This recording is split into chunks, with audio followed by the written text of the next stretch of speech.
Hello friends, આજે creation ચેનલમાં તમારા સૌનું હાર્દિક સ્વાગત છે। તો હું ફરી પાછી આવી ગઈ છું નવા વિડીયોમાં નવી વસ્તુ શીખવા માટે લઈને।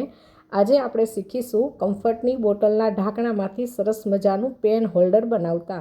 કમ્ફર્ટની બોટલનું ઢાંકણું પ્રમાણમાં મોટું હોય છે, તો એમાં ઇઝીલી પેન રહી જાય છે, એટલે મેં વિચાર્યું કે ચાલો આજે આમાંથી જ કંઈક બનાવી નાખીએ।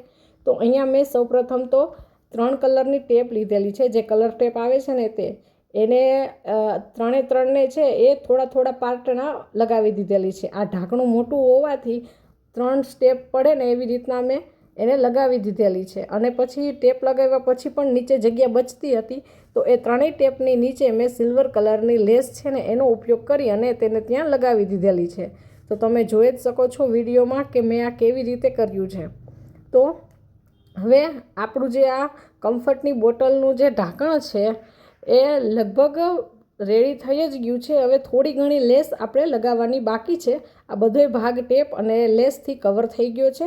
પછી જે એકદમ નીચેનો ભાગ છે ઢાંકણાનો, એમાં આપણે છે એ પહેલાં એક ડાયમંડ લગાવીશું અને 2 રંગની અહીંયા મેં કોડી લગાવી દીધેલી છે। ફૂલનો શેપ આવે એ રીતના ઇઝીલી આ થઈ જશે।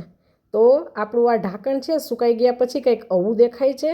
તો હવે પેન હોલ્ડર છે બનીને રેડી થઈ ગયું છે। 2 in 1 ટેપ આવે છે, તેને લગાવી અને અહીંયા મેં વોલ ઉપર લગાવ્યું છે। તમે તમારા ટેબલ ઉપર પણ ઇઝીલી રાખી જ શકો છો, પણ મેં કંઈક અલગ લુક આવે એટલા માટે આને દિવાલ ઉપર લગાવ્યું છે। તો મિત્રો, આપણું પેન હોલ્ડર બનીને રેડી થઈ ગયું છે। ચાલો